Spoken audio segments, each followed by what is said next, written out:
नमस्कार बच्चों, आपके अपने YouTube चैनल आर्य संस्कृत क्लासेज में आप सभी विद्यार्थियों का हार्दिक स्वागत है। बच्चों, आज हम आपके लिए प्री बोर्ड का सिंपल पेपर अर्थात प्रैक्टिस पेपर या अभ्यास प्रश्न पत्र लेकर आए हैं। आज की वीडियो में हम आपको बताएंगे कि संस्कृत के पेपर में जो संस्कृत में कमजोर विद्यार्थी हैं, जिनको संस्कृत बिल्कुल नहीं आती है, वो भी 80 में 70 प्लस नंबर कैसे ला सकते हैं। संस्कृत के पेपर में सारे उत्तर पेपर में ही लिखे होते हैं, बस जरूरत होती है एक ऐसी रणनीति की कि इसका उत्तर कैसे लिखना है, प्रश्न कैसे समझेंगे। आज की वीडियो में हम ये सब आपको बताने वाले हैं। तो बच्चों, प्लीज अगर आप हमारे चैनल पर नए हैं तो चैनल को सब्सक्राइब कर लें और वीडियो को लाइक करना ना भूलें। ये देखिए बच्चों, लिखा हुआ है pre board examination practice paper, यानी ये पेपर जो है ये प्री बोर्ड के लिए बनाया गया है। किसके लिए बनाया गया है? प्री बोर्ड के लिए। कक्षा 10वीं समयः होरात्रयम्, यानी 3 घंटे का पेपर है। जैसा आपने मिड टर्म का पेपर दिया था ना, बिल्कुल प्री बोर्ड का पेपर वैसा ही आएगा।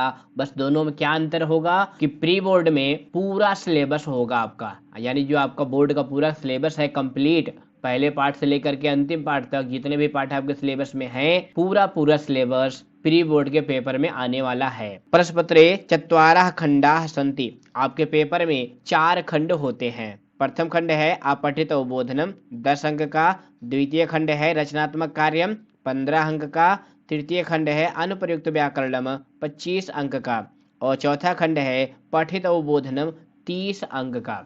कुल आपका 80 नंबर का पेपर है। ये निर्देश लिखा हुआ है कि सर्वे प्रश्न अनिवार्य, सभी प्रश्न अनिवार्य हैं। प्रश्न संख्या अवश्यम एवं लेखनीयाः, प्रश्न की संख्या अवश्य लिखनी चाहिए। ये जो निर्देश है ना, इसका पालन आपको अवश्य करना चाहिए, क्योंकि अगर आपने उत्तर लिख दिया और उसकी प्रश्न संख्या नहीं लिखी तो हो सकता है आपको नंबर ना मिले। इसलिए प्रश्न संख्या अवश्य लिखनी चाहिए। तो ये देखिए, ये आपका खंड का के अंतर्गत अपठित अवबोधनम नामक प्रश्न आता है जो कि 10 अंक का है। तो आपके पेपर में सबसे बड़का प्रश्न यही होता है। बड़का प्रश्न समझ रहे हैं ना, जो सबसे अधिक नंबर आपको दिला सकता है, क्योंकि 80 नंबर के पेपर में 10 नंबर का प्रश्न यही होता है। अपठित अवबोधन का मतलब होता है अनसीन पैसेज। ये इंग्लिश में भी आता है और हिंदी के पेपर में भी आता है। इसमें एक अनुच्छेद दिया गया होता है और उसके नीचे कुछ प्रश्न लिखे होते हैं जिनका उत्तर आपको देना होता है। तो आज की वीडियो में हम आपको बताएंगे कि बिना पैसेज को पढ़े उत्तर कैसे फटाफट ढूंढ के सभी बच्चे कैसे लिखेंगे। तो देखिए, पहला प्रश्न होता है एक पदेन उत्तरम लिखत, यानी नीचे लिखे हुए प्रश्नों के उत्तर आपको एक पद में यानी एक शब्द में लिखने हैं। पहला प्रश्न है सज्जनाः कथम जनान प्रणयन्ति, सज्जन लोग कैसे लोगों को प्रसन्न करते हैं।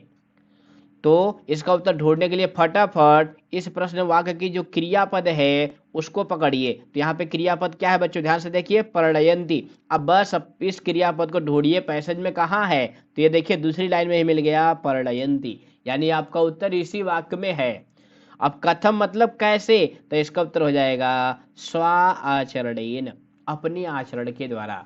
तो बच्चों, अगर आप एक शब्द में उत्तर नहीं ढूंढ पा रहे हैं तो आप पूरी लाइन लिख देंगे ना, तब भी आपको पूरे अंक मिलेंगे। तो अगर आप एक शब्द में नहीं लिख पाते हैं तो पूरे वाक्य में उत्तर लिख दीजिए। एक पद में इसका उत्तर होगा स्व आचरणेन, अपने आचरण के द्वारा सज्जन लोग दूसरे लोगों को प्रसन्न करते हैं। दूसरा प्रश्न है संसारे कद्विधा जनाः वसन्ति, संसार में कितने प्रकार के लोग होते हैं। तो वसंती क्रियापद ढूंढिए, पहली ही लाइन में मिल गया वसंती। अब यानी कद्विधा कितने प्रकार के, तो इसका उत्तर देखिए लिखा गया है द्विविधा, 2 प्रकार के। मजा आ रहा है ना ढूंढने में, बिना पैसेज को पढ़े फटाफट इस ट्रिक के द्वारा तुरंत उत्तर लिखिए। तो क्या हो जाएगा द्विविधा, इस संसार में 2 प्रकार के लोग होते हैं, सज्जन और दुर्जन, अच्छे लोग और दुष्ट लोग। तीसरा प्रश्न है हंसः किम त्यजति, हंस क्या छोड़ता है। अब ये इसमें क्रियापद क्या है, त्यजति, छोड़ता है। अब ढूंढिए पैसेज में त्यजति कहाँ आया हुआ है। तो ये देखिए तीसरी लाइन में मिल गया हंसः दुग्धम गृह्णाति जलम च त्यजति, हंस जो है दूध को ग्रहण कर लेता है और जल को छोड़ देता है। तो इसका उत्तर क्या हो जाएगा जलम। सुनना गया ना। तो इसमें से आपको 2 ही करने थे, 3 दिया गया होगा। इसके बाद आपका पूर्ण वाक्य का प्रश्न होता है। पूर्ण वाक्येन उत्तरम लिखत, पूर्ण वाक्य में उत्तर लिखने हैं। केवलम प्रश्न द्वयम, केवल 2 प्रश्न करने हैं और यह 2-2 नंबर का प्रश्न होता है। तो बहुत महत्वपूर्ण है कि एक वाक्य लिखिए 2 नंबर पाइए। पहला प्रश्न है सत्पुरुषाः किम कुर्वन्ति, सत्पुरुष अर्थात अच्छे लोग क्या करते हैं। अब क्रियापद देखिए क्या है, किम कुर्वन्ति। अब इस वाक्य को ढूंढिए पैसेज में कहाँ पे आया हुआ है। तो इसका उत्तर देखिए पैसेज के दूसरी लाइन में लिखा हुआ है सत्पुरुषाः सदा प्रियम वदन्ति, सज्जन लोग हमेशा प्रिय बोलते हैं। सत्यम वदन्ति, सत्य बोलते हैं। सर्वेषाम उपकारम चा कुर्वन्ति, और सबका उपकार करते हैं अर्थात भला करते हैं। बस इसी लाइन को ज्यों का त्यों लिख दीजिए, आपको 2 अंक मिल जाएंगे। दूसरा प्रश्न है सत्पुरुषाः हंस तुल्याः कथम भवन्ति, सज्जन लोग हंस के समान कैसे होते हैं। कथम, कैसे। तो देखिए ये वाक्य पैसेज में कहाँ आया हुआ है, तो ये देखिए तीसरी लाइन में लिखा हुआ है सत्पुरुषाः हंस तुल्याः भवन्ति, सज्जन लोग हंस के समान होते हैं। यथा हंसः दुग्धम गृह्णात् जलम चातयति, जैसे हंस दूध को ग्रहण कर लेता है और जल को छोड़ देता है। तथैव सज्जनाः अपि, उसी प्रकार सज्जन भी गुणान गृहीत्वा, गुणों को ग्रहण करके दुर्गुणान परित्यजन्ति, दुर्गुण को छोड़ देते हैं। तो यहां से यहां तक इसका उत्तर हो जाएगा। लिख लेंगे ना, बहुत अच्छे। आपका अगला प्रश्न है सत्पुरुषाणाम हृदयेषु कहा भवति, सत्पुरुषों के हृदय में क्या होता है। एक बार प्रश्न समझिए, सत्पुरुषाणाम हृदयेषु कहा भवति, सज्जनों के हृदय में क्या होता है।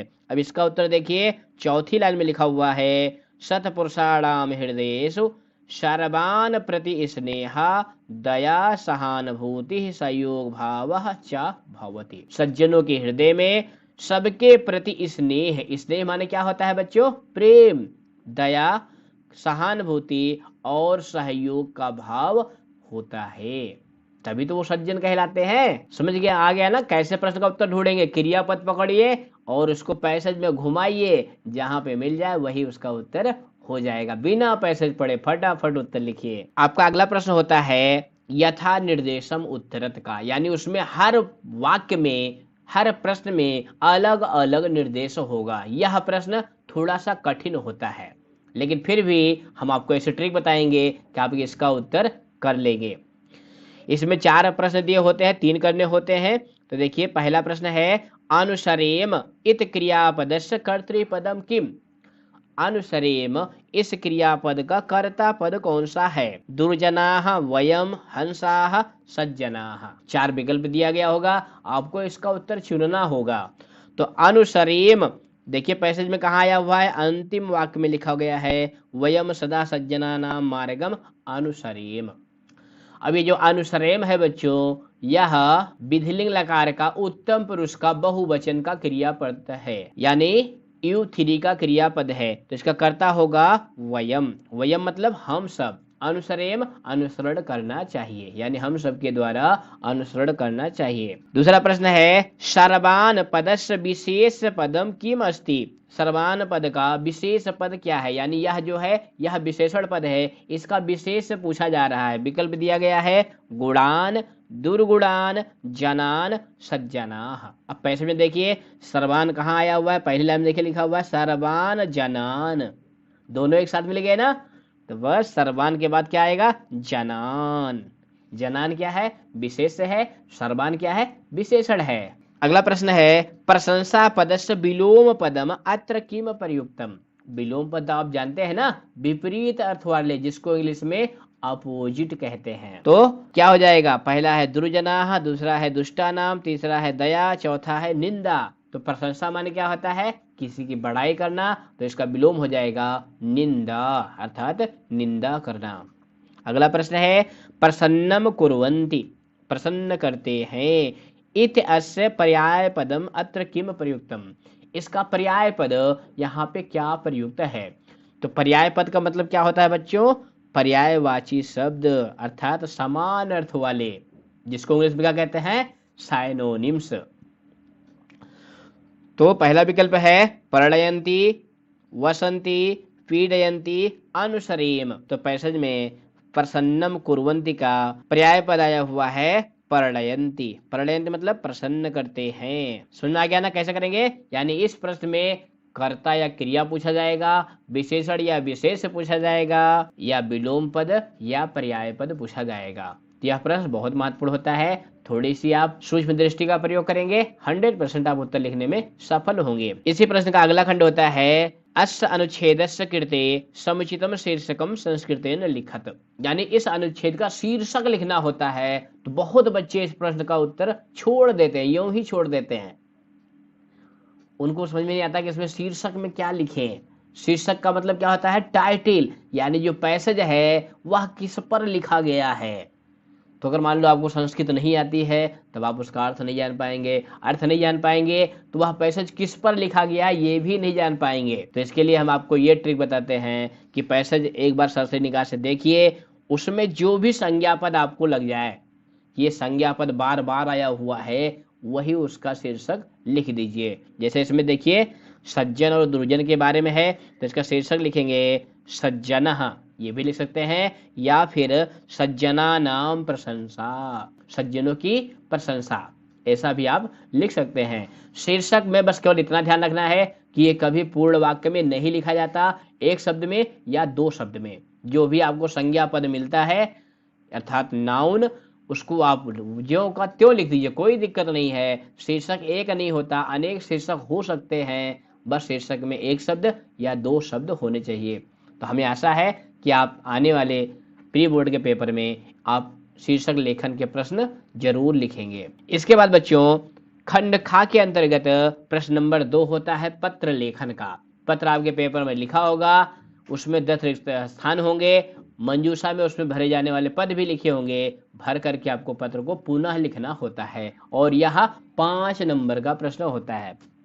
तो देखिए यहाँ पे लिखा गया है पितरम प्रतिलिखितम अधः पत्रम मंजूषा पद सहायतया पूरयित्वा पुनः लिखत। तो पत्र लिखने के पहले बच्चों जो प्रश्न का निर्देश होता है उसको आपको जरूर पढ़ना है, क्योंकि पत्र कौन लिख रहा है, किसके लिए लिखा जा रहा है, पत्र का विषय क्या है, इतना जान गए, समझ लो आपने आधा काम कर लिया। तो पत्र का प्रश्न पढ़ने से आपको ज्ञात हो गया कि कोई पुत्र है जो अपने पिता को पत्र लिख रहा है। उसके बाद जो मंजूषा में पद दिए गए हैं उनको आपको एक बार पढ़ लेना चाहिए। जैसे यहाँ पे निमंत्रण पत्रम धावन प्रतियोगितायाम पितृचरणाः नवदिल्लीतः उत्साहवर्धनम प्रथमम प्राप्यन्ते लब्धम मात्रः प्रसन्नः। ये 10 भरे जाने वाले पद मंजूषा में दिए गए हैं। तो सबसे पहले देखो बच्चों नंबर 1 पे खाली स्थान जो है ये इधर लिखा हुआ है। यहाँ पे क्या लिखा जाता है? पत्र लिखने का स्थान, यानी पत्र कहाँ से लिखा जा रहा है वो लिखा जाता है और उसके अंत में तह लगा होता है, जैसे दिल्ली तह। तो नंबर 1 पे क्या भरेंगे? नौ दिल्ली तह। समझ गए ना? ये नंबर 1 पे आएगा मंदाकिनी छात्रावासः नौ दिल्ली तह। यानी जो पत्र लिखा जा रहा है वो कहाँ से लिखा जा रहा है? नई दिल्ली से। उसके बाद पूज्याः, अब यहाँ पे संबोधन में क्या आता है? जिसके लिए पत्र लिखा जा रहा है, तो ये संबोधन में पिता के लिए पत्र लिखा जा रहा है, तो दूसरे नंबर पर भरेंगे पितृचरणाः। क्या भरेंगे? पितृचरणाः। समझ में आ रहा है ना?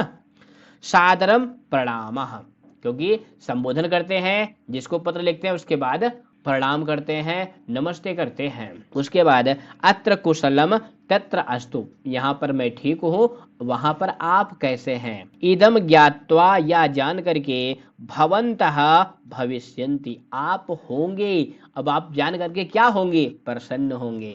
तो यहाँ 3 नंबर पे आएगा प्रसन्नः। भरते चलिए। तो ये जान करके आप प्रसन्न होंगे यत कि गत दिवसे, पिछले दिन, अंतर विद्यालयी संस्कृत वाद विवाद प्रतियोगितायाम, अंतर विद्यालयी संस्कृत वाद विवाद प्रतियोगिता में मया, मेरे द्वारा स्थानम प्राप्तम, स्थान प्राप्त किया गया। अब कौन सा स्थान प्राप्त किया गया? First, second, third? तो देखिए मंजूषा में आया है प्रथमम। तो 4 नंबर पे लिखेंगे प्रथमम। मया प्रथमम स्थानम प्राप्तम। बालक कह रहा है अपने पिता से कि मैंने प्रतियोगिता में पहला स्थान प्राप्त किया है, फर्स्ट पोजीशन। समझ में आ रही ना? आप भी फर्स्ट पोजीशन कक्षा में प्राप्त कर सकते हैं अच्छे से पढ़ाई करके। आगे देखिए, क्रीडा दिवसे अपि, क्रीडा दिवस के दिन यानी खेल दिवस के दिन भी अहम एव प्रथमा आसम, मैं ही प्रथम था। अब किसमें प्रथम था वो भरेंगे 5 नंबर पे। तो 5 नंबर पे भरेंगे धावन प्रतियोगितायाम। खेल दिवस पर जो दौड़ने की प्रतियोगिता आयोजित की गई थी उसमें भी मैं प्रथम था।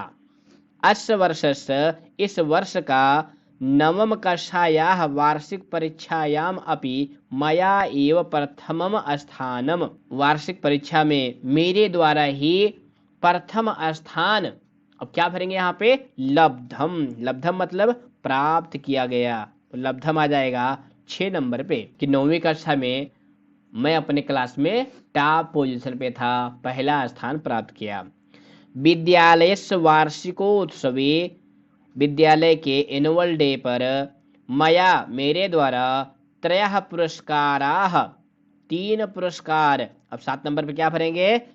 प्रापस्यन्ते, प्राप्त किए जाएंगे, यानी एनुअल डे पे मैं 3 पुरस्कार प्राप्त करूंगा। अब 3 पुरस्कार कौन कौन बच्चों? ध्यान से देखिए। पहला जो संस्कृत के वाद विवाद प्रतियोगिता में उसने जीता है, दूसरा खेल दिवस पे जो दौड़ने की प्रतियोगिता में उसने पहला स्थान किया है, और तीसरा पुरस्कार क्या होगा कि जो वो 9वीं कक्षा में क्लास में टॉप किया है उसका, यानी वो एनुअल डे पे 3 पुरस्कार प्राप्त करेगा। अयम वार्षिक उत्सव, यह वार्षिक उत्सव यानी यह एनुअल डे आगामी मंगलवासरे आयोजिष्यते, आगामी मंगलवार को आयोजित किया जाएगा। विद्यालय पक्षतः, विद्यालय की ओर से हयः एव प्रेषितम, कल ही प्रेषित किया गया। अब क्या प्रेषित किया गया? निमंत्रण पत्रम। तो 8 नंबर भरेंगे निमंत्रण पत्रम, यानी विद्यालय की ओर से कल ही निमंत्रण पत्र प्रेषित किया गया। अहम अपि भवन्तः सूचयामि, मैं भी आपको सूचित करता हूँ कि सह भवान अवश्यम एव आगच्छन्तु, कि आप उनके साथ। तो किसके साथ? मात्रा सह।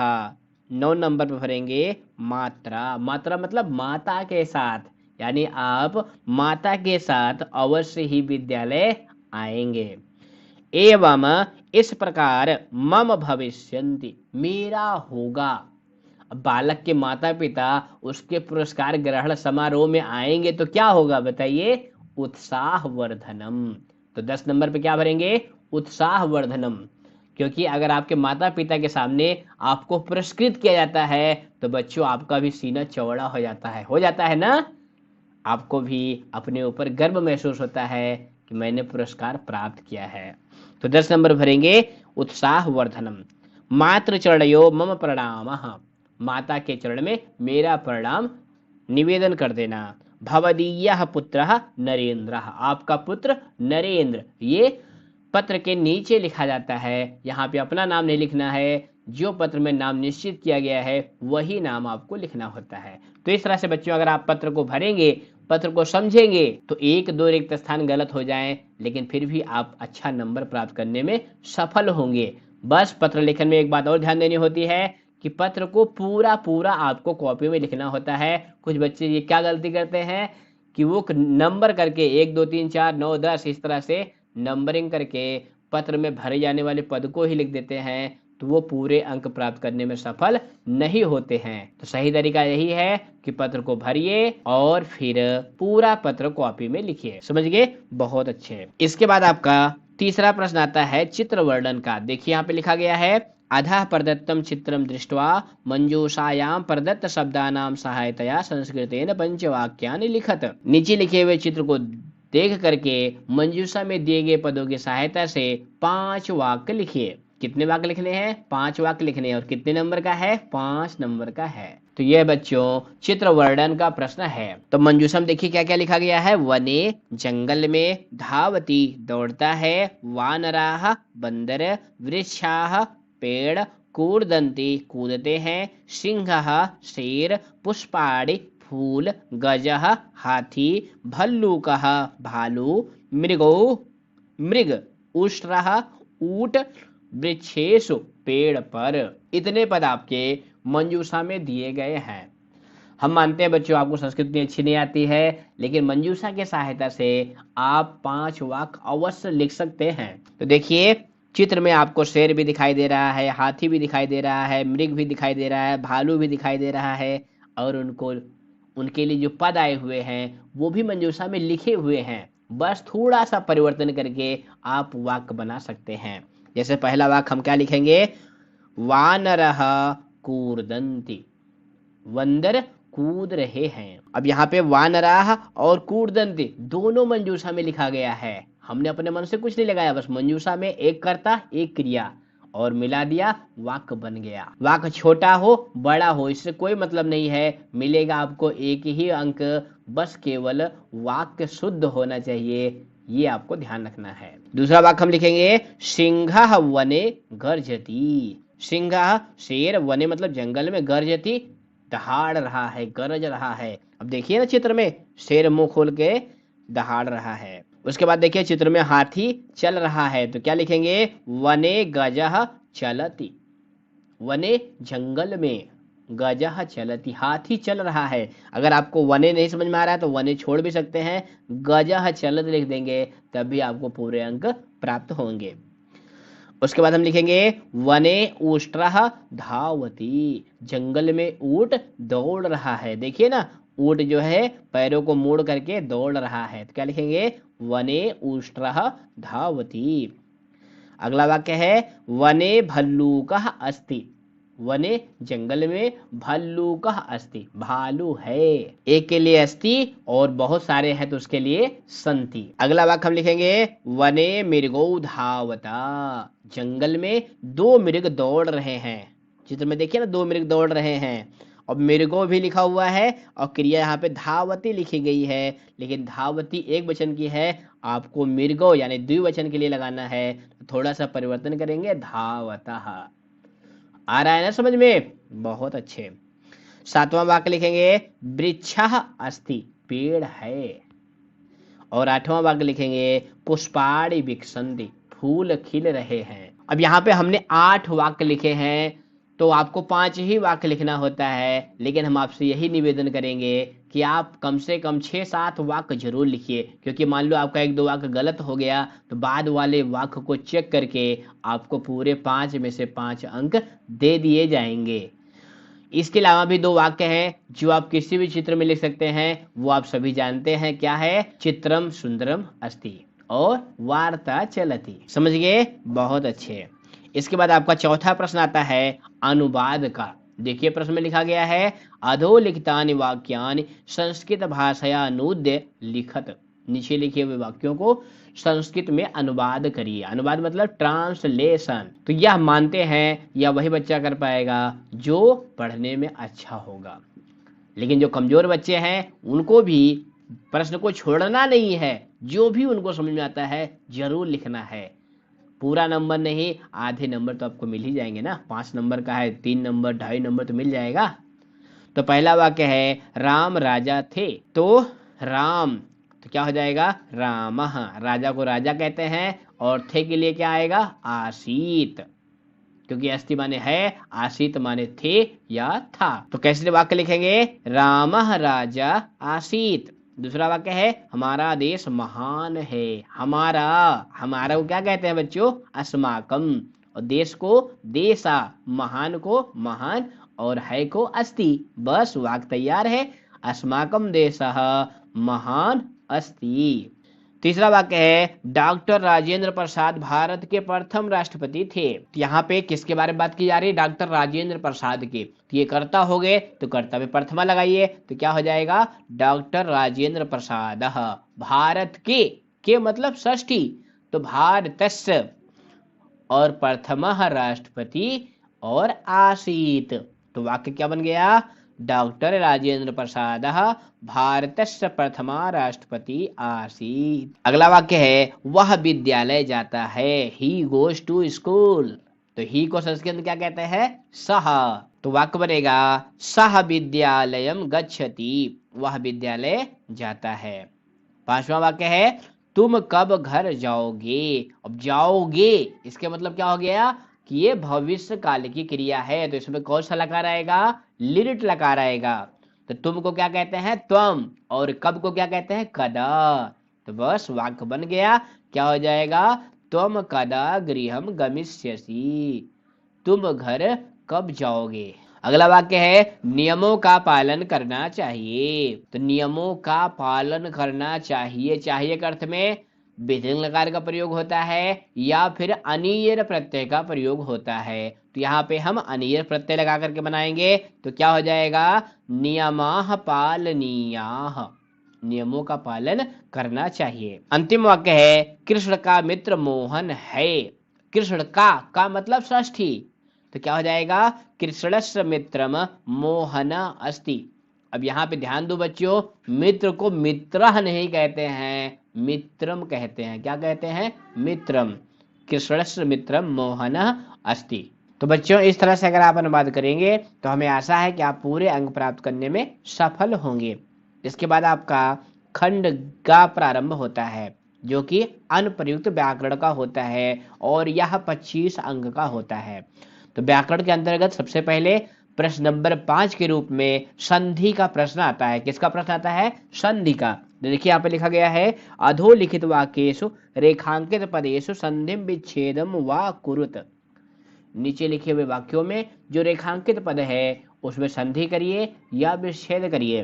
अगर संधि दी गई है तो विच्छेद करना है और विच्छेद दिया गया है तो संध करनी है। तो बच्चों प्रश्न हल करने के पहले हम आपको बताना चाहेंगे कि आपके सिलेबस में 2 संधि है, व्यंजन संधि और विसर्ग संधि। स्वर संधि आपके पाठ्यक्रम में अर्थात 10वीं कक्षा के पाठ्यक्रम में स्वर संधि नहीं है। तो आपके पेपर में व्यंजन संधि और विसर्ग संधि के प्रश्न ही आए हैं। तो पहला प्रश्न है ते चक्षु प्लस नामनी मते। अब चक्षु प्लस नामनी ये विच्छेद पद है, इसमें आपको संधि करनी है। तो ये किसका उदाहरण है, यह विसर्ग संधि का उदाहरण है। तो विसर्ग संधि बच्चों आपने पढ़ा है, नहीं पढ़ा है कोई बात नहीं, हमने उसका वीडियो बना रखा है, आप प्ले लिस्ट में जाइए विसर्ग संधि को पढ़ लीजिए। यहाँ पे देखिए विसर्ग के पहले क्या है, छोटा ऊ। तो विसर्ग के पहले आ को छोड़ करके अन्य कोई स्वर होता है तो विसर्ग के स्थान पर रा हो जाता है। क्या हो जाता है, रा। तो बस विसर्ग को रा में बदलिए और दोनों शब्दों को अर्थात दोनों पदों को जोड़ दीजिए, तो क्या बन जाएगा, चक्षुर नामनी, यानी विसर्ग का रा में परिवर्तन हो गया। तो व्यंजन संधि में बच्चों 2 संधि है, वर्ग के पहले के स्थान पे तीसरे वर्ण का हो जाना और वर्ग के प्रथम के स्थान पर 5वें वर्ण हो जाना। विसर्ग संधि में 4 संधि है, अर्थात विसर्ग के स्थान पर ओ का आदेश, विसर्ग के स्थान पर रा का आदेश, विसर्ग का लोप और विसर्ग के स्थान पे सा का आदेश। बस इतनी ही संधि 10वीं कक्षा के बोर्ड के सिलेबस में है। तो यहाँ पे विसर्ग को रा में बदला गया है। दूसरा उदाहरण है जगदीशः सर्वान रक्षति। जगदीश अर्थात परमात्मा सबकी रक्षा करते हैं। अब जगदीशः, अब इसका संधि पद है, यह संधि पद है, इसका आपको विच्छेद करना है।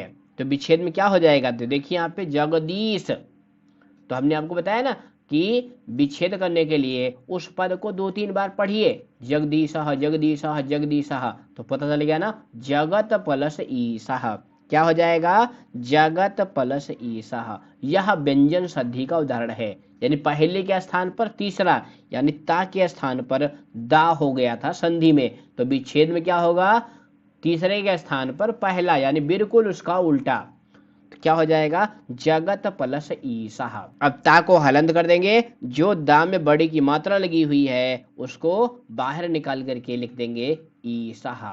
समझ में आ रहा है ना, नहीं समझ में आ रहा है तो हमारी व्यंजन संधि वाली वीडियो जरूर देखें। तीसरा उदाहरण है भावतम प्लस मनोरथम पूरेत्वा आत्मानम अनुगृहीतम कर्तुम इच्छामि। आपके मनोरथ को अर्थात आपके मन की मुराद को पूरा करके मैं अपने आप को अनुगृहीत करना चाहता हूँ। तो यहाँ पे भावत प्लस मनोरथम इन दोनों में संधि करनी है। तो भावत के अंदर में देखिए ता है, क्या है, ता। उसके बाद मनोरथम का पहला वर्ण है माँ, यानी ता का माँ से मेल हो रहा है, तो ता के स्थान पे इसी वर्ग का पंचम वर्ण हो जाएगा, क्योंकि उसके बाद अनुनासिक वर्ण अर्थात पंचम वर्ण है। यह जो है अनुनासिक संधि का उदाहरण है। तो ता के स्थान पे क्या हो जाएगा? ना। बस ता के स्थान पे ना करके जोड़ दीजिए, तो क्या बन जाएगा? भवन मनोरथम। ता का ना में परिवर्तन हो गया, यानी पहले के स्थान पे पंचम वर्ण आ गया। अगला उदाहरण है मम अर्थिनस्तु धन लाभ मात्रेण संतोषम भजन्ते। मेरे याचक तो धन प्राप्त करने से ही संतोष प्राप्त कर लेते हैं। तो अर्थिनस्तु, अर्थिनस्तु ये संधि पद है, इसका विच्छेद करना है। तो यहाँ पे अर्थिनः प्लस तु है, तो क्या लिखेंगे? अर्थिनः प्लस तु। विसर्ग को दंती सा यानी सपेरा वाले सा में बदला गया है। तो उसका नियम क्या है कि विसर्ग के बाद में ता और था हो तो विसर्ग दंती सा अर्थात छोटे सा में बदल जाता है। अंतिम उदाहरण है सहकृच्छेण भारम उद्वहति। वह कठिनाई पूर्वक भार को ढोता है। यह किस पाठ का उदाहरण है बच्चों? जननी तुल्य वत्सला जो पाठ है ना, उसी पाठ का ये एग्जाम्पल है। तो यहाँ पे उत यानी ता है, ता वर्ग का प्रथम वर्ण है, उसके बाद वा है, तो उत के स्थान पे इसी वर्ग का तीसरा वर्ण यानी ता था द हो जाएगा। तो क्या बन जाएगा?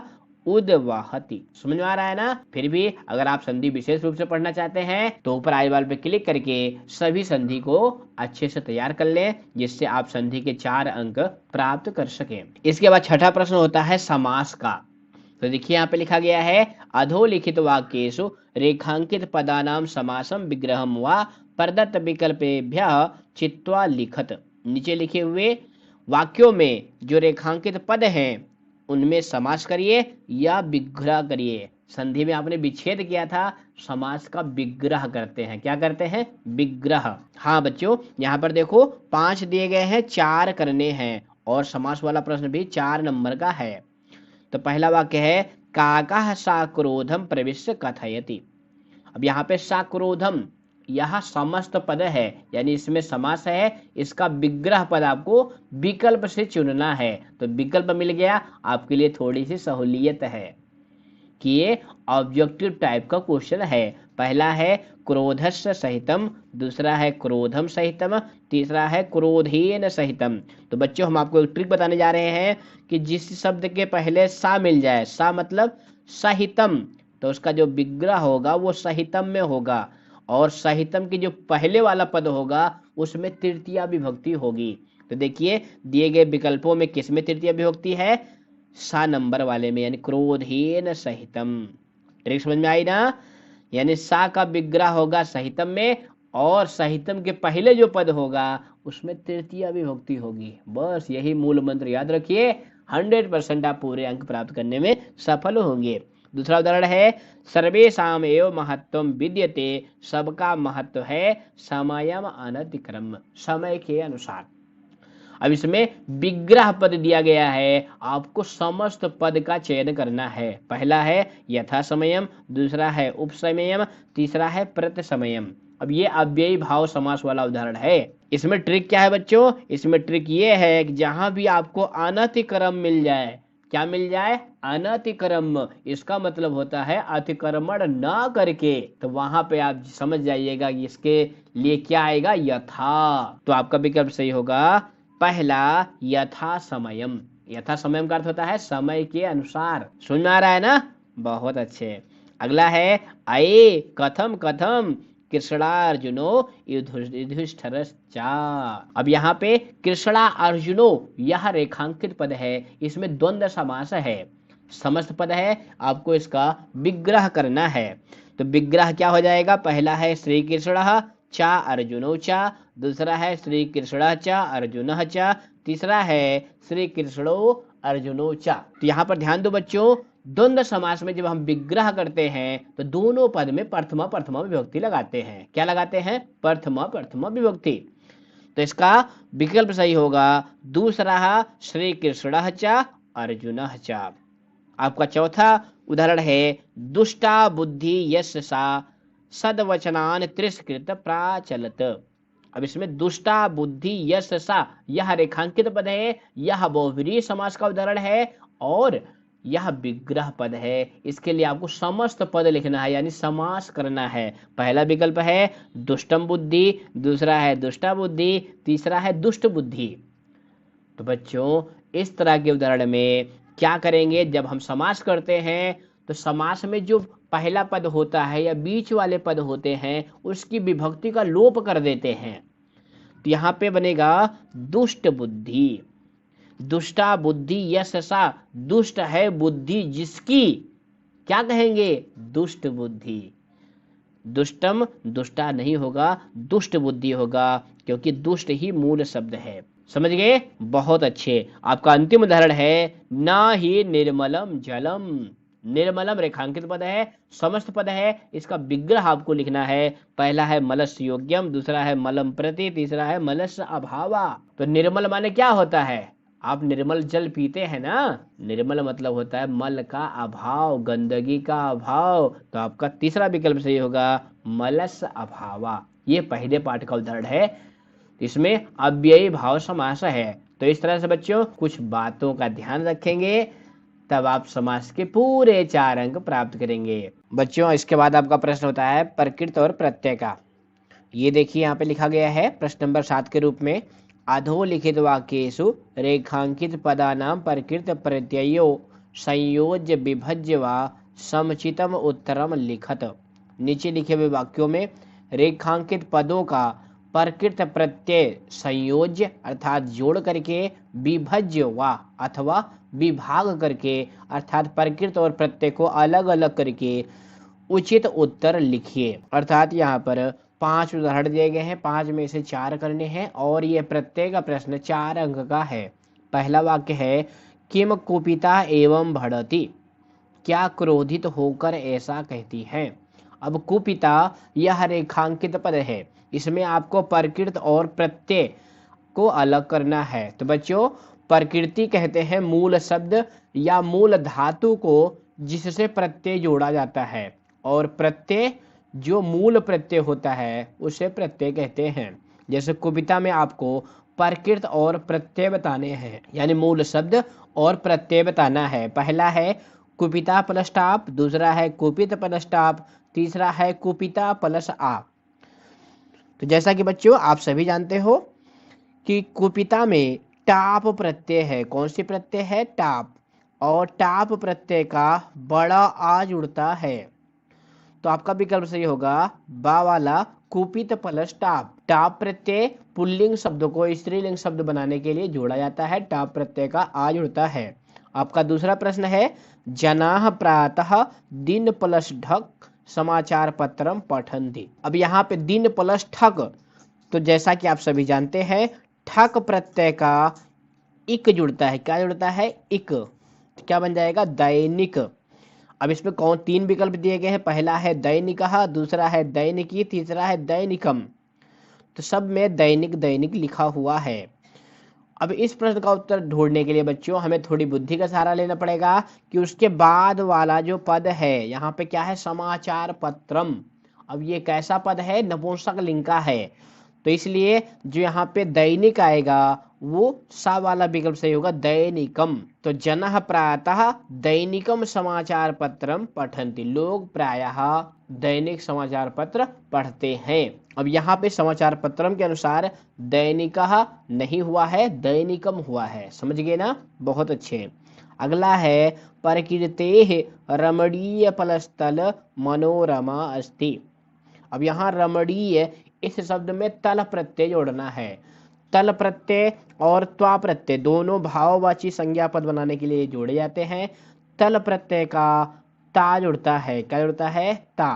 तो रमणीय प्लस तल क्या बनेगा, पहला है रमणीयता, दूसरा है रमणीय तल, तीसरा है रमणीयताम। तो इसमें पहला विकल्प सही होगा रमणीयता, यानी प्रकृति की सुंदरता मनोरम है। चौथा है काव्यस्य मधुरतम सहृदया जानन्ति। काव्य के मधुरता को सहृदय लोग, अच्छे लोग जानते हैं। अब मधुरतम में पर के प्रत्यय विभाग करना है। पहला है मधुर प्लस त्वम, दूसरा है मधुर प्लस त्वा, तीसरा है मधुर प्लस कत्वा। अब जो बच्चे मधुर प्लस त्वा इस प्रत्यय को नहीं जानते हैं वो फटाफट पहला विकल्प मारेंगे और उनका गलत हो जाएगा। ध्यान दो बच्चों, प्रत्यय मूल प्रत्यय है त्वा, लेकिन जुड़ने के बाद हो जाता है त्वम। तो विभाग में मूल शब्द मूल प्रत्यय, इसलिए आपका विकल्प सही होगा बा वाला, मधुर प्लस त्वा। त्वा और त्वम में थोड़ा सा अंतर है, केवल एक बिंदु का, तो ध्यान रखेंगे मूल प्रत्यय त्वा होता है, त्वम नहीं। आपका अंतिम उदाहरण है बुद्धि प्लस मतुप सह भयात विमुक्ता। पहला विकल्प है बुद्धि प्लस वती, दूसरा है बुद्धि प्लस मति, तीसरा है बुद्धिमान। तो पहला विकल्प तो बनता ही नहीं है, दूसरा और तीसरा तो बनता है। लेकिन अब यहाँ पे ध्यान देना है कि उसके बाद वाला जो पद है, यहाँ पे क्या है, सा माने वह, यानी ये स्त्रीलिंग का पद है, तो इसमें विकल्प सही होगा बा वाला बुद्धिमती। तो वह बुद्धिमती भय से विमुक्त हो गई। मतु प्रत्यय जोड़ने के बाद बुद्धिमान भी बनता है, बुद्धिमती भी बनता है। अगर कोई बालिका है या स्त्री है तो उसके लिए बुद्धिमती आएगा, और कोई बालक है या पुरुष है तो उसके लिए बुद्धिमान आएगा। हालांकि हमने बच्चों प्रत्यय का वीडियो बना रखा है, अगर आपने नहीं देखा है तो प्ले लिस्ट में जाकर के प्रत्यय को वीडियो को देख ले, जिससे आप 4 अंक प्राप्त कर सकें। इसके बाद 8वां प्रश्न होता है आपका वाच्य परिवर्तन का। यह 3 अंक का प्रश्न होता है। देखिए यहाँ पे लिखा गया है अधोलिखित संवादे रिक्त स्थानानि वाच्य अनुसारम प्रदत्त विकल्पेभ्यः उचितम पदम चित्वा पूरयेत। नीचे लिखे हुए संवाद में रिक्त स्थान में वाच्य के अनुसार दिए गए विकल्पों से उचित पद चुन करके भरिए। पहला वाक्य है छात्रः, छात्र कहता है, छात्र और शिक्षक के बीच में संवाद है। छात्र कहता है महोदय संप्रति मया संस्कृत विषयः। अब बच्चों वाच्य परिवर्तन में हम ध्यान देंगे कर्ता, क्रिया और कर्म पे। यहाँ पे कर्ता है मया। अब मया क्या है, अहम का तृतीय विभक्ति का रूप है, तो मया आ गया तो क्रिया यते या यंते वाली होगी। तो यहाँ पे देखिए 3 विकल्प दिया है, पठ्यते, पठ्यन्ते, पठामि। तो पठामि तो 100% नहीं होगा। अब पठ्यते होगा, पठ्यन्ते होगा, ये कर्म के अनुसार निर्धारित तो होगा। यहाँ पे देखिए लिखा संस्कृत विषयः, अब एक वचन का है ना, तो इसमें आपका आ वाला विकल्प सही होगा पठ्यते। बालक कहता है महोदय संप्रति मया संस्कृत विषय पठ्यते, इस समय मेरे द्वारा संस्कृत विषय पढ़ा जा रहा है। और ये कैसा वाच्य है, यह कर्मवाच्य है। उसके बाद शिक्षक कहता है अहम अपि संस्कृत विषयम एव। अब यहाँ पे क्रिया भरनी है, पहला है पठसी, दूसरा है पठ्यते, तीसरा है पठामि। अब यहाँ पे बच्चों कर्ता देखो, कर्ता क्या है, अहम। अब अहम क्या है, ये इसमें प्रथमा विभक्ति है, यानी ये कर्तृवाच्य का वाक्य है, क्योंकि कर्तृवाच्य के कर्ता में प्रथमा विभक्ति होती है। तो अहम के साथ क्या आएगा, पठ्यते आएगा, पठामी आएगा। बहुत अच्छे, इसमें होगा पठामी, तो आपका सा वाला विकल्प सही हो जाएगा पठामी। उसके बाद छात्र पुनः कहता है तत्र किम पठ्यते, तत्र वहां पर, किम पठ्यते क्या पढ़ा जा रहा है, भवद्भिः भवान अहम। अब यहाँ पे क्रिया देखो बच्चों पठ्यते आया हुआ है। अब पठ्यते से ये पता चल गया कि यह जो है कर्मवाच्य की क्रिया है। किस वाच्य की क्रिया है, कर्मवाच्य की है। तो इसमें जो कर्ता होगा वो तृतीय विभक्ति वाला होगा, तो इसमें विकल्प से होगा आपका आ वाला भवद्भिः। तत्र भवद्भिः किम पठ्यते, वहां पर आप सबके द्वारा क्या पढ़ा जा रहा है। तो इस तरह से कर्ता कर्म क्रिया पे ध्यान देके आप वाच्य परिवर्तन के प्रश्न को हल कर लेंगे। और विस्तृत जानकारी के लिए आप प्ले लिस्ट में जाकर के वाच्य वाला वीडियो जरूर देखें। आपका 9वां प्रश्न होता है बच्चों समय लेखन का। पूरे पेपर में सबसे आसान क्वेश्चन नहीं होता है, फिर भी कुछ बच्चे गलती कर देते हैं। देखिए यहाँ पे लिखा गया है अधोलिखित दिनचर्याम रिक्त स्थानानि काल बोधक शब्दैः पूरयन्ताम केवलम प्रश्न चतुष्टयम्। नीचे लिखी हुई दिनचर्या में रिक्त स्थान में काल बोधक शब्द लिखे गए हैं, उनके लिए संस्कृत शब्द लिखिए, यानी संख्या लिखी गई है, आपको संस्कृत पद अर्थात संस्कृत गिनती लिखनी है इनके लिए। तो सबसे पहले वाक्य में देखिए क्या लिखा गया है, 12:15। वाक्य लिखा हुआ है अर्णवः वाद पर्यंतम पठति, कि अर्णव जो है वो 12:15 बजे तक पढ़ता है। अब 12:15, 12 को क्या कहते हैं द्वादश, और सवा यानी 15 मिनट अधिक है, 15 मिनट अधिक का समय जो होता है वो सवा कहलाता है। तो क्या लिखेंगे सपाद द्वादश। कुछ बच्चे क्या करते हैं द्वादश सपाद कर देते हैं, तो ये गलत तरीका है, क्योंकि आप हिंदी में भी टाइम बताते हैं तो क्या लिखते हैं 12:15 बज रहे हैं, यानी 12 सवा बज रहे हैं, ऐसा आप बिल्कुल नहीं कहते हैं, 12:15 कहते हैं। तो इसमें हो जाएगा सपाद द्वादश। दूसरा वाक्य है रामः 10:30 वादने शयनं करोति। राम जो है 10:30 बजे सो जाता है। 10:30 का मतलब क्या होता है 10:30, तो उसके लिए क्या लिखेंगे सार्ध 10। क्या लिखेंगे सार्ध। अब सार्ध भी 10 के पहले आएगा। तीसरा है अधुना 4:45 वादनम जातम। इस समय 4:45 हो रहे हैं। तो आप सभी जानते हैं कि 45 को क्या कहते हैं पादोन। 45 को क्या कहते हैं बच्चों पादोन। अगर आपने हमारा घटिका वाला वीडियो नहीं देखा है तो प्ले लिस्ट में जाकर के घटिका का वीडियो जरूर देख लीजिए, क्योंकि घटिका का प्रश्न बहुत आसान होता है और 4 नंबर मिलने होते हैं। यहाँ पे 4:45, तो इसका क्या कहेंगे पादोन। और पादोन का प्रयोग जब भी होता है तो अगली संख्या लिखते हैं, क्योंकि 4:45 का मतलब होता है 4:45। तो क्या लिखेंगे पादोन पंच। पादोन चतुर नहीं लिखेंगे, क्या लिखेंगे पादोन पंच। अगला है 9 वादने अतिथि आगच्छत। 9 बजे अतिथि आए थे, तो 9 को 9 ही लिखेंगे। उसके बाद है 12 वादने आचार्य अगच्छत। 12 बजे आचार्य चले गए। अब यहाँ पे 12 को क्या कहेंगे द्वादश। तो इस तरह से बच्चों 1 से 12 तक संख्या याद करेंगे।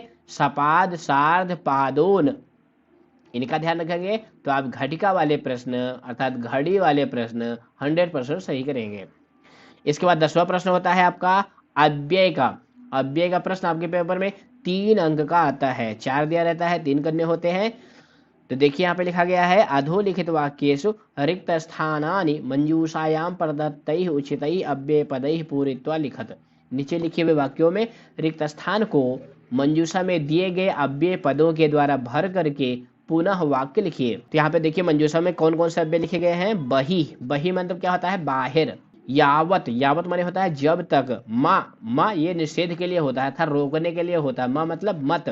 स्वा, स्वा मतलब क्या होता है टुमारो यानी आने वाला कल। तो पहला वाक्य देखिए अहम दिल्ली नगरम गमिष्यामि। मैं दिल्ली जाऊंगा। अब कब जाऊंगा इसमें भरा जाएगा स्वा। स्वा मतलब टुमारो यानी आने वाला कल। मैं कल दिल्ली जाऊंगा। दूसरा है ध्वनिम कुर। ध्वनि मतलब कोलाहल करो, तो कोलाहल मत करो। तो यहाँ पे भरेंगे माँ। ध्वनिम माँ कुर, ध्वनि मत करो। तीसरा है परोपकारः क्रियते। परोपकार किया जाता है तावत शरीर से सदुपयोग। तब तक शरीर का सदुपयोग है, तो इसमें भरेंगे यावत। यावत परोपकारः क्रियते, जब तक परोपकार किया जाता है तावत शरीर से सदुपयोग, तब तक शरीर का सदुपयोग है। चौथा है नगरात एक आश्रम अस्ति। नगर के बाहर एक आश्रम है, इसमें क्या भरेंगे बही। बही मतलब बाहर, और इसके योग में पंचमी विभक्ति होती है, इसलिए नगरात में पंचमी विभक्ति है। इसके बाद आपका 11वां प्रश्न होता है अशुद्धि संशोधन का। किसका होता है अशुद्धि संशोधन का, यानी एक वाक्य लिखा होगा उसमें एक पद अर्थात एक शब्द अशुद्ध होगा, वह रेखांकित भी होगा, उसी को शुद्ध करके आपको लिखना होता है। ये भी 4 दिया गया होता है, 3 करने होते हैं। 3 अंक का ये प्रश्न होता है। पहला है तुम कदा नाटकम द्रच्छन्ति। तुम कब नाटक देखोगे। अब इसमें द्रच्छन्ति जो है यह अशुद्ध पद है, तो विकल्प में 3 पद दिए गए हैं। कौन कौन से द्रच्छसि द्रच्छन्ति द्रच्छामि। तो इसमें आपको कर्ता के अनुसार क्रिया का चयन करना है। तो यहाँ पे कर्ता देखिए त्वम। अब त्वम क्या है मध्यम पुरुष एक वचन का कर्ता है, यानी M1 का कर्ता है, तो इसके लिए जो क्रियापद आएगा वो भी मध्यम पुरुष एक वचन का होगा। तो क्या होगा द्रच्छसि, क्योंकि तुम के साथ सी आता है। तो आपका वाक्य बन जाएगा तुम कदा नाटकम द्रच्छसि। तुम कब नाटक देखोगे। दूसरा वाक्य है मोहना स्वा मुंबई नगरम अगच्छत। मोहन कल मुंबई नगर गया था। अब यहाँ देखो जो स्वा आया हुआ है उस स्वा का प्रयोग होता है बच्चों आने वाले कल के लिए, टुमारो के लिए। तो यहाँ पे क्रिया अगच्छत है, तो क्या होगा बताइए गच्छामि गच्छसि गमिष्यति। तो स्व जो है ये आने वाले कल यानी भविष्य काल के लिए प्रयुक्त होता है, तो इसके लिए जो क्रिया आएगी वो क्या आएगी गमिष्यति। बहुत आसान होता है, थोड़ी सी बुद्धि का प्रयोग करेंगे आप वाक्य को शुद्ध कर लेंगे। तीसरा है श्रेयसः मम मित्रः अस्ति। मित्रः अशुद्ध है, शुद्ध पद कौन सा है। पहला है मित्राणि, दूसरा है मित्रम, तीसरा है मित्राः। तो बच्चों हमने अनुवाद वाले प्रश्न में भी बताया था मित्रम जो है नपुंसक लिंग का शब्द है, तो इसमें आपका विकल्प सही होगा बा वाला मित्रम कि सुरेशा मम मित्रम अस्ति। सुरेश मेरा मित्र है। चौथा है अहम अद्य विद्यालयम न गमिष्यामः, मैं आज विद्यालय नहीं जाऊंगा। इस वाक्य में अहम जो है यह शुद्ध है, इसके लिए शुद्ध पद कौन सा है? त्वम, वयम, भवान। तो यहाँ पे क्रियापद देखो बच्चों, उत्तम पुरुष बहुवचन का है, तो इसका कर्ता हो जाएगा वयम। आपका विकल्प सही होगा दूसरा। तो इस तरह से बच्चों आपने 50 नंबर के प्रश्न पूरे कर लिए। 50 मिनट में 50 नंबर का क्वेश्चन आपका पूरा हो गया। इसके आगे वाले प्रश्न बच्चों हम लोग पार्ट 2 में देखेंगे। तो वीडियो पसंद आई है तो इसको लाइक करें और चैनल को जरूर सब्सक्राइब कर लें। इसके आगे वाले प्रश्न पार्ट 2 में अवश्य देखें, जिससे आप 80 में 70 प्लस नंबर जरूर लेकर आए। फिर मिलेंगे। सर्वेभ्यो नमो नमः, पुनर्मिलामः, धन्यवाद।